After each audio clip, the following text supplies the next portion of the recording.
Mayor Tom Martin, the former mayor of Lubbock, who served 2 terms from 2006 to, 8 to 12. 8 to 12. I'm sorry, 2008 to 2012. 2 terms as Lubbock mayor. And we're going to talk about ERCOT. And during the break, talking about some of the things, this is a very difficult thing to try to explain in words alone, because you actually need some visuals to go with this. But we're going to take a stab at it. As you know, the Electric Utility Board of Lubbock Power and Light has moved to dump the Southwest Power Pool. They've been a part of the Southwest Power Pool for several years, and they want to move to ERCOT. Now, ERCOT, of course, is as I mentioned earlier, ERCOT doesn't generate 1 watt of power themselves. It's just an umbrella organization for several power plants and several electric utility companies around the state of Texas. ERCOT stands for the Electric Reliability Council of Texas. I think that's right. Yes. You get that right, Tom? Right. Okay. And it's basically governed and controlled by the Public Utility Commission, PUC of Texas, and, of course, the state of Texas government, mayor, the governor, and the House and the Senate. Mayor, you're not warm and fuzzy about switching to ERCOT, are you? No, I'm not, because there are a myriad of problems that will exist if they even attempt it, much less the results. Just from what little I read in the media, that doesn't cover it very much. It seems like the reason that they've been wanting to do this, they think they can get reliable power in the future at a lower cost. But it's one of those that you have to be careful what you ask for, because the history of the deregulated, so-called deregulated power market in the majority of the state of Texas has not been one that really has led to any reduced cost for the average homeowner. If you're a large industrial user that's using millions of megawatts a month, you have a lot of negotiating power, but the poor old average homeowner is stuck with actually paying higher rates than we pay in Lubbock today. And that's been the case for years now. We've had some of the lowest electric rates in the state because our power costs are known because of being in the Southwest Power Pool. It's interesting to note, Mayor, talking about the rates, that the 2 of the lowest electric rates in the state of Texas. Now, I know a lot of people are going to say, well, that's not right because I get my bill from LP&L and it's higher than it is. But they're counting their water bill on there, too. Yeah, you have to look at the electric. Right, just look at the electric alone. Portion. There's 2 of the lowest electric rates in the state of Texas are San Antonio and Lubbock, and they have something in common. They're both municipally owned electric systems. Right. But anyway, go ahead. I'm sorry to interrupt there. To try to put this since we don't have any visuals here, it's kind of like doing shadow puppets, but we'll take a stab at it. In the United States, you hear talk about the electric grid, and that being the complex of wires and substations and generating plants and so forth that distributes electric power throughout the United States. The United States is basically broken up into 3 subgrids, if you will. One is usually called the Western Grid, and it serves the western part of the United States from parts of New Mexico and the areas just east of the Rocky Mountains all the way to the West Coast. The Eastern Grid serves the area east of New Mexico, Colorado, and so forth, all the way to the East Coast. And the third grid is the Texas grid. The Texas grid is we call ERCOT, the Energy Reliability Council of Texas. And that grid operates solely within the state of Texas.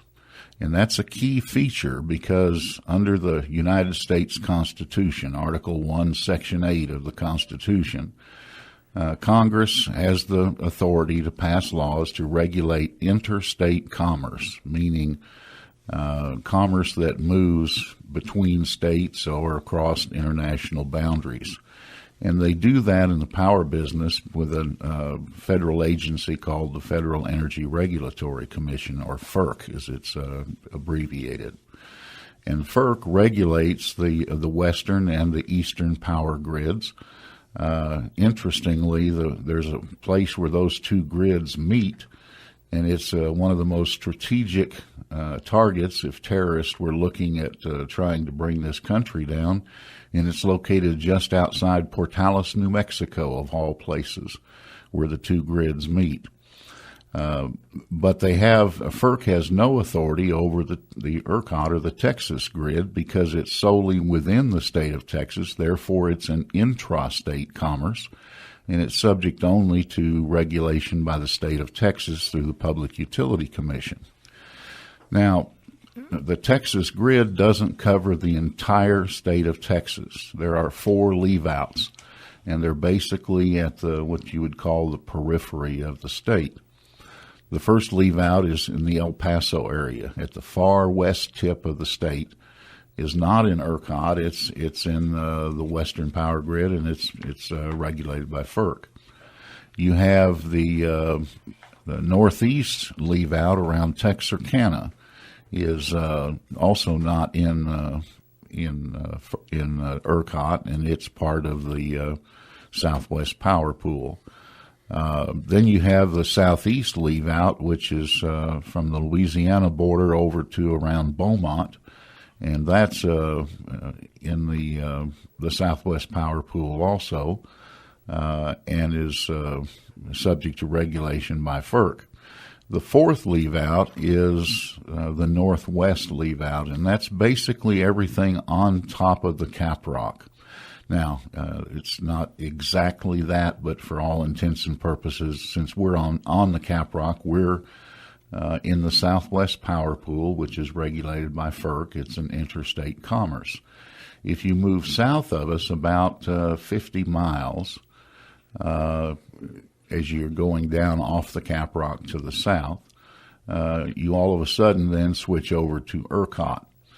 And that's regulated by the Public Utility Commission, and it's kind of like going to a foreign country. The two cannot be interconnected for purposes of swapping power, theoretically, because it would put the state system into interstate commerce, and it's been the feeling of the legislature forever that we did not want to have the federal government regulating the power business in the majority of the state of Texas.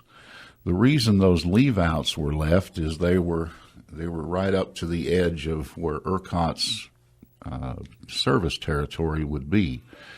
And it's like anything else, when you get to the boundary, there's not an interconnection that's going on that's very easy to do, and so those are why those 4 particular areas were left out. So we've been here in Lubbock, we've been receiving power since we've been purchasing power through the Southwest Power Pool, which is a collection of about 5 or 7 states that make up part of the eastern grid. And they can sell power, and the lines are connected back and forth.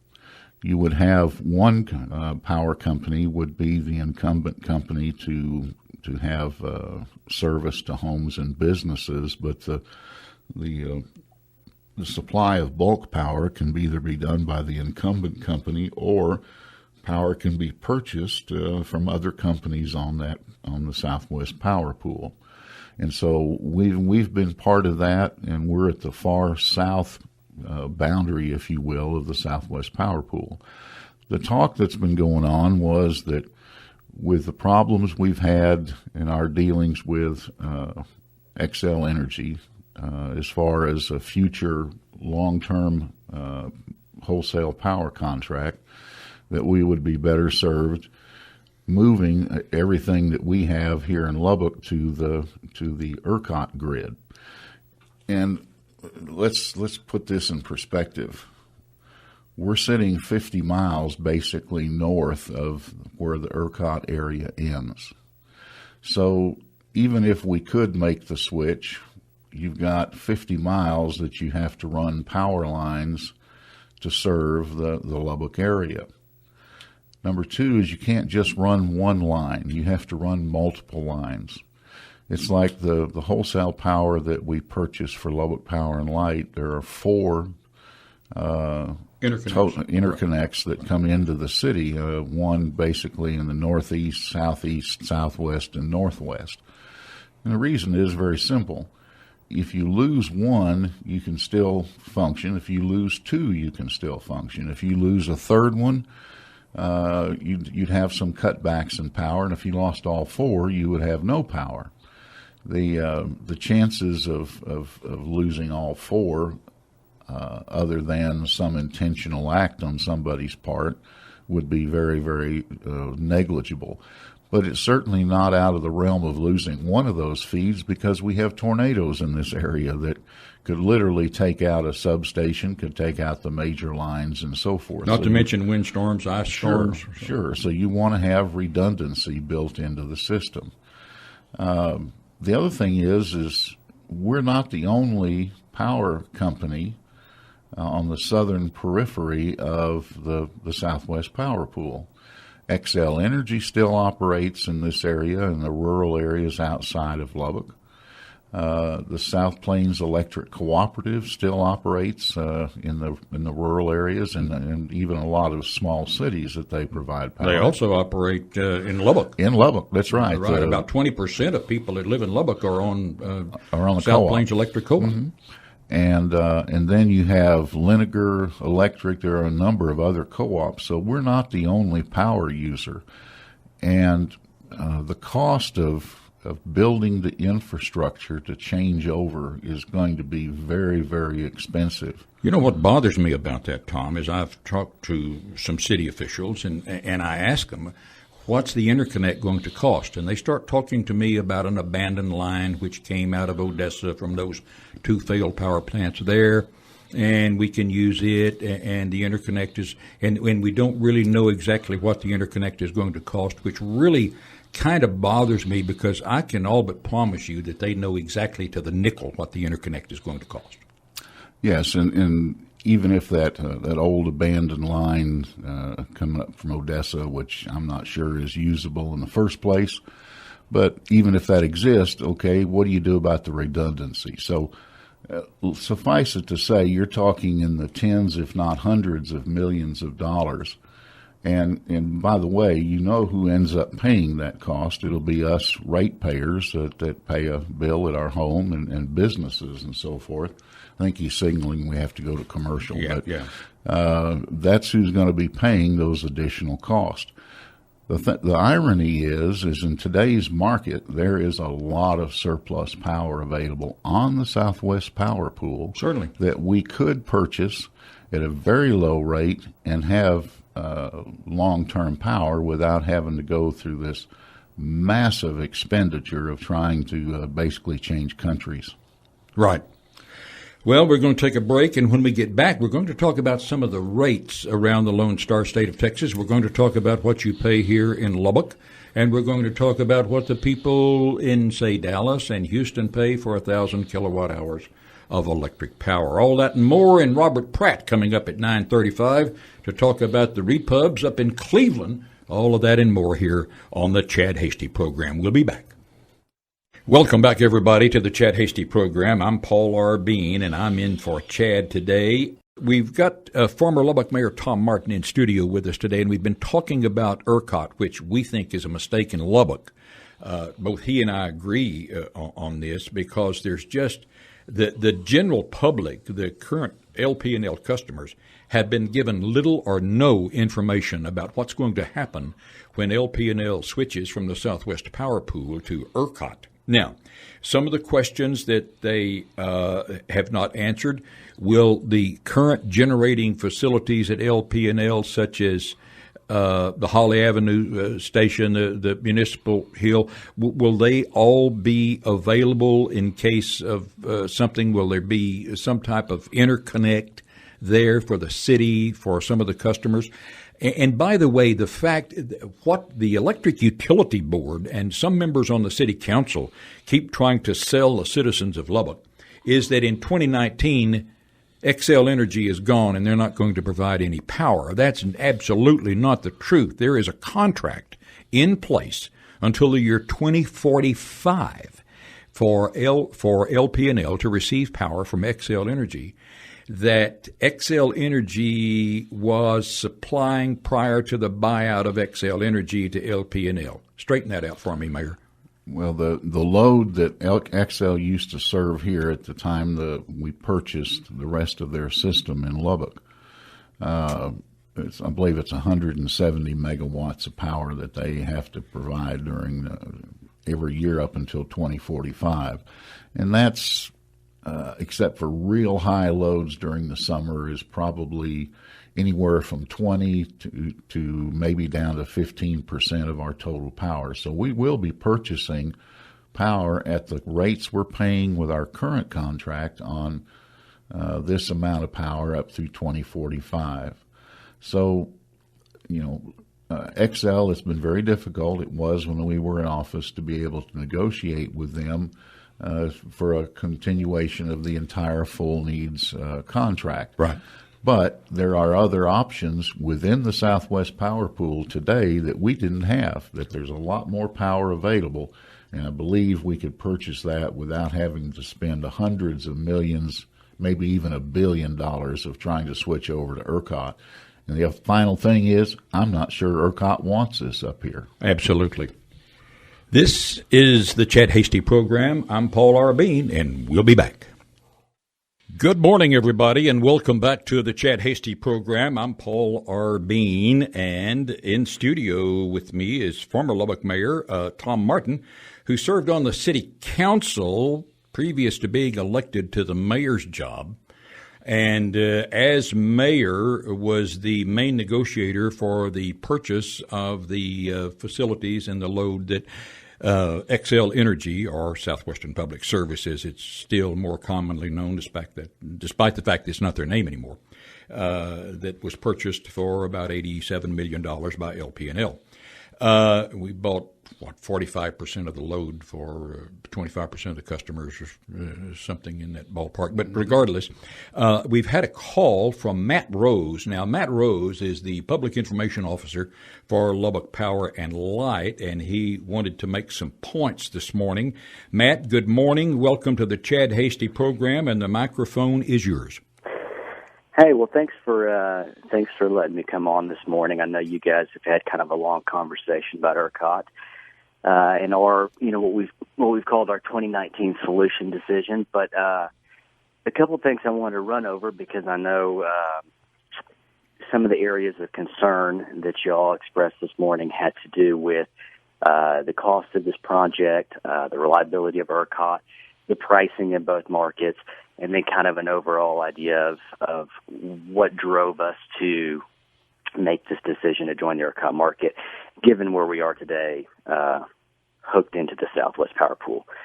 The first thing that I'll say is that when you look at where we stand today, as you all mentioned earlier, we have a full requirements contract with XL Energy, or Southwestern Public Service.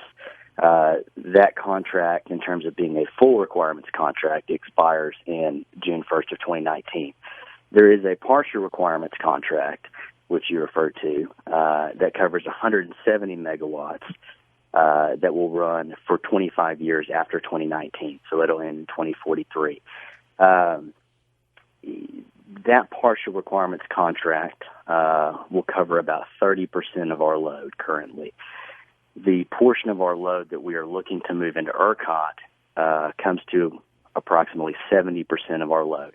And the reason that the board and the council made the decision to start this process to join ERCOT is that while we have a partial requirements contract with XL Energy for that 30% that extends beyond 2019, both through our RFP process we had and discussions, negotiations, and everything else outside with Xcel Energy, they've made it very clear that they do not wish to and cannot serve us with that 70%, with that full requirements contract, the way that we're served today. Basically, they say we can serve you, but we can serve you as a retail customer, not a wholesale customer. And that comes from a decision that was made out of a negotiated settlement they had with Occidental Petroleum back in 2006.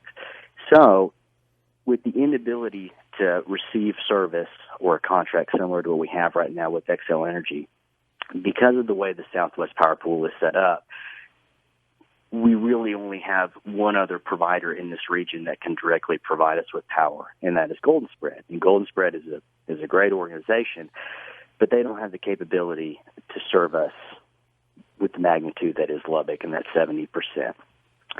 The Southwest Power Pool has a rule that says that if you are going to contract with somebody, if you're going to directly, if you're going to buy power through a purchase power agreement with somebody, you basically have to run deliverability studies that show that if you're going to buy from that entity, that they can directly serve you with electricity.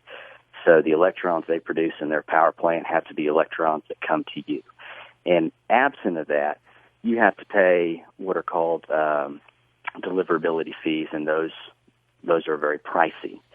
And so being at the very southern region of the Southwest Power Pool and only having two entities that can directly serve us, one of which can't serve us to the magnitude that we need, and one that can't do it because of a negotiated settlement, it really meant that if we stayed in the Southwest Power Pool, we're going to have to build a power plant.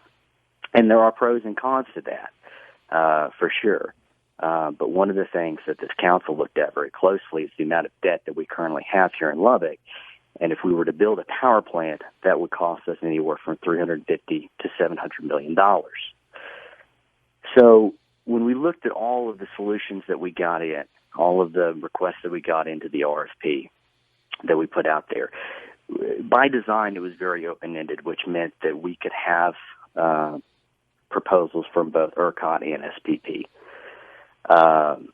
We looked at it. We looked at some of the ERCOT proposals, and we began investigating the differences between the two markets. And what we found is that with ERCOT, they're what's called an energy-only market, which means that if you're a member of ERCOT, you can buy power from anybody in that power pool, regardless of your geographical location. And so by joining ERCOT, we have the ability to sign purchase power agreements with entities that come from over 550 different power plants around the state, or over 1,300 market participants. And there are no restrictions. There are no deliverability fees. As I've said often, ERCOT's kind of like a swimming pool. If you take a cup of water out of the north end, somebody else just has to dump the same amount of water somewhere else in the pool. And so the flexibility and diversity that gives us was a driving factor, because if you look at all of the wind generation going in around us, the vast majority of that is dedicated to ERCOT. Solar development's coming on board. There's great improvements in terms of natural gas technology. We want to be able to look across and have a lot of different options, as opposed to building one power plant, being constrained to that one power plant, just natural gas and the cost that we contract for that. Now, in order to join ERCOT,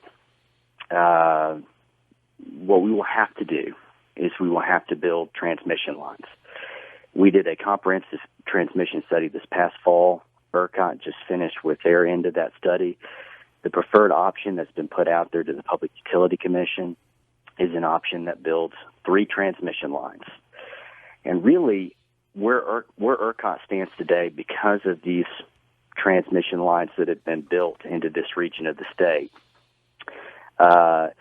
ERCOT really exists right now one county north, east, and south of us.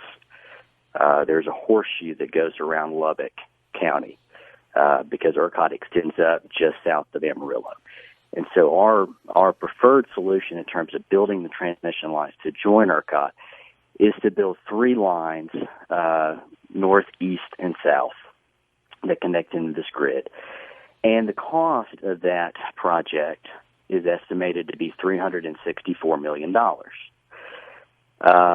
Now, when you look at that cost, Lubbock is not going to build all of those transmission lines because ERCOT has a transmission service provider process where they will, there will be different endpoint users, different transmission utilities that will build those transmission lines in part. But Lubbock will look to build a portion of those lines. And the reason that we're going to do that is, let's say that we get granted the ability to build $100 million of that $364 million. Transmission in ERCOT is socialized amongst its members. So by building transmission, we will get what's called a transmission cost of service rate, which means that the day that we take out that debt service to build those lines, we get a rate of return from ERCOT that is 1.5 times our debt service.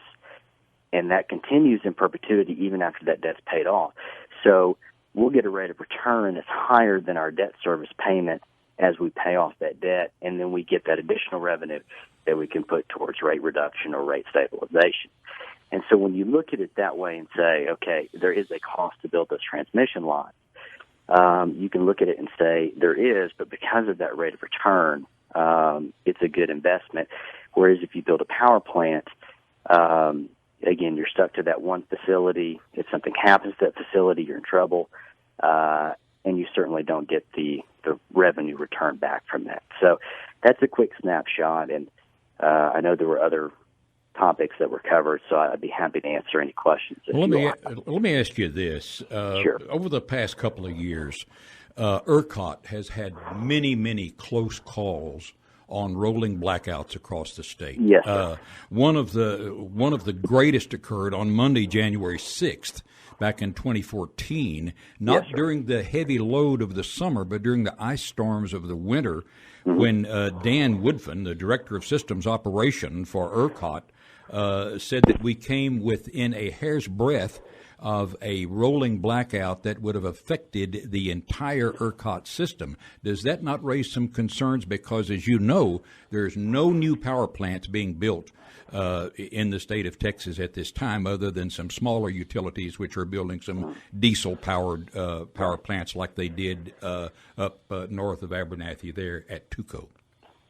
It does concern me, but it does also concern me in the Southwest Power Pool. And the reason that I say that is that just this summer, in fact, just in the past 2 weeks, we've received warnings from the Southwest Power Pool about necessary curtailment or else, facing some sort of brownout or blackout situation. And so ERCOT, you're right. Over the past 10 years, there have been instances where they've had close calls. There's no question. One of the advantages that we have in this part of the state is that, unlike in South Texas, where they have a lack of transmission, and they are constantly fighting, that fear of having brownout issues. Up here in this region of the state, we have an abundance of transmission. In fact, one of the things that we've told ERCOT is that by our coming on board, it benefits them because we bring more reliability to them, because right now they're having to put equipment in here because they have too much transmission and they don't have enough load, too much generation and transmission. And so we're entering into a region of the state that is rich in transmission and has a good amount of generation in our relative geographical location. Right. Matt, hold that thought right there. Sure, while absolutely. we take a break, and we'll be back. I want to talk to you about some other issues and the possibility of Mayor Tom Martin, who has been on the cutting edge of this electrical situation for several years. He may have some questions for you. We'll be back. We're talking with Matt Rose, the Public Information Officer of Lubbock Power and Light. This is the Chad Hasty program, and we'll be back after this break. Matt Rose, the Public Information Officer for Lubbock Power and Light, has joined us this morning and is talking about some of the issues and giving their views on some of the things and some of the questions that we've raised here this morning on the Chad Hasty program. Matt, a couple of things. Several years ago, the folks at LP&L wanted to talk about repowering the Holly Avenue plant out on the Slayton Highway.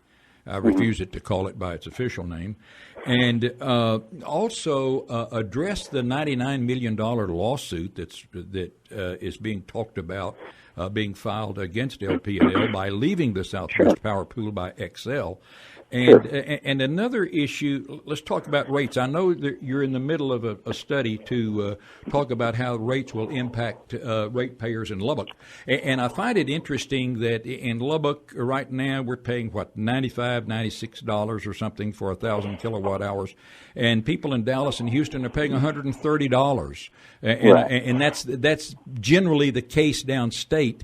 And I was just wondering, how does that equate to lower rates in Lubbock or good rates in Lubbock from ERCOT?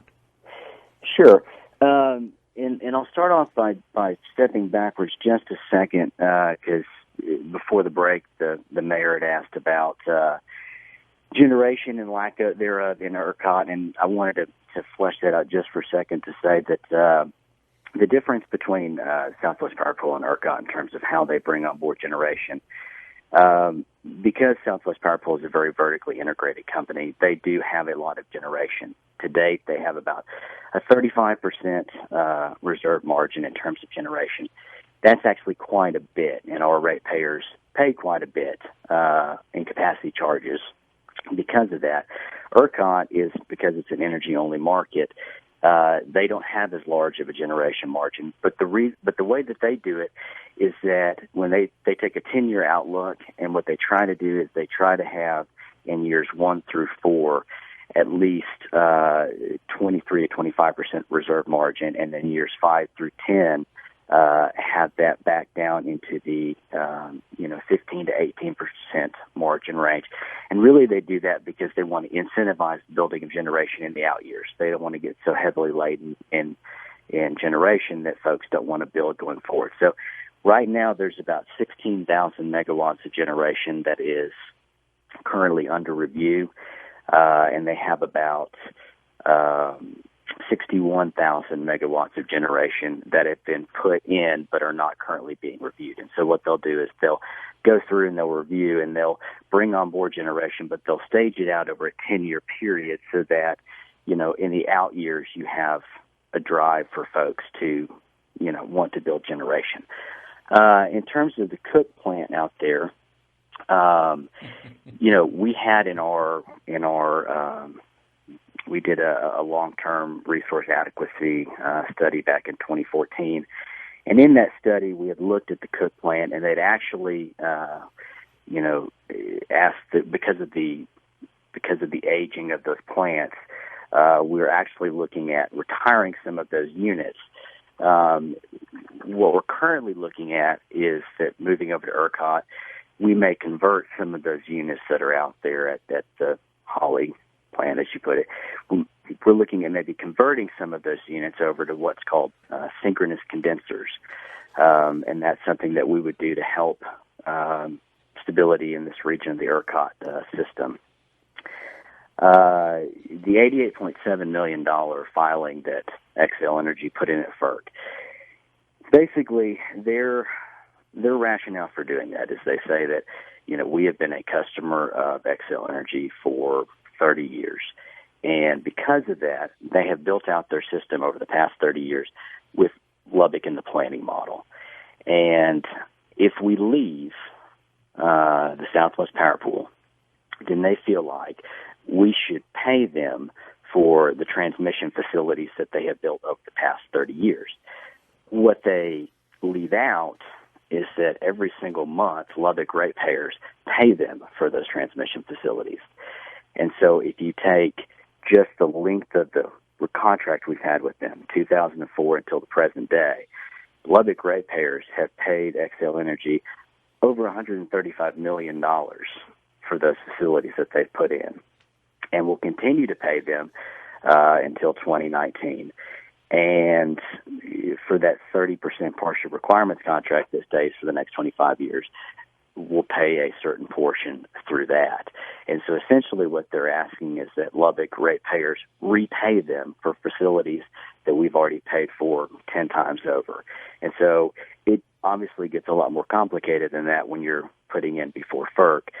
And our lawyers have put together a really good brief to address all of the different technical issues that Excel has raised. We feel very confident that the justifications they're making don't hold merit. In talking to the PUC commissioners, we've asked them if this will in any way, shape, or form impede the process that we have going on at the state level here in terms of our transition to ERCOT. They've said no. Okay, Matt, we got about 2 minutes. Just wanted to give you a 2-minute update. Okay, so the last point was about the rates. And one thing I think is really important that I want to bring up is that I don't want to conflate two different issues. There is the issue of what power pool you are a part of, and there is an issue of whether or not you're part of the deregulated retail market. So when the state deregulated the retail market, they exempted municipal utilities and they exempted electric cooperatives, and they did that around the state. And so Lubbock is one of 72 municipal utilities around the state. We also have, I think, 85 electric cooperatives. Lubbock is structured just like San Antonio and Austin are today. We're the third largest muni. Moving into the ERCOT region, we'll be just like San Antonio or Austin. We'll still be a municipally owned utility. This does not force us into the retail market. That might be a decision that the legislature makes at some point in time. But moving into ERCOT does not change that governing structure. Our city council will still approve our rates. And you're right, because we are a municipal utility, right now our ratepayers pay $89 per 1,000 kWh. San Antonio pays about $96, Austin about $100. And up until about 6 months ago, the Houston and Dallas regions, which are retail competition, they paid about $138 and $142 respectively. But because of the price of natural gas, they now pay, I think, $101 and $103. And so that natural gas has brought them down. But I don't want folks to get confused that by entering the ERCOT, that we are going to be like Houston or Dallas. We will still be a municipal utility, still have the same governing structure. Only difference is we're going to be shopping for our wholesale provider within the state of Texas. We like that because, as y'all mentioned earlier, Texas is not regulated by the federal government. They're regulated by the PUC and by the legislature. And as much as we can take our regulatory structure, simplify it, and keep it here within the state of Texas, that's going to give us a lot of advantage. I'd much rather go to my state senator than have to go up to Washington to deal with FERC any day of the week. So, all right, Matt, thanks for coming on the air this morning and giving thank us y'all for having me. Your side of the story on the ERCOT versus Southwest Power Pool issue. Thanks very much, and we appreciate it. And hopefully in the future, possibly Chad and some of the folks can have the Electric Utility Board members on, and even council and mayor to talk about these issues. Thanks very much, Matt. Love to do it. Thank you all very much. All right.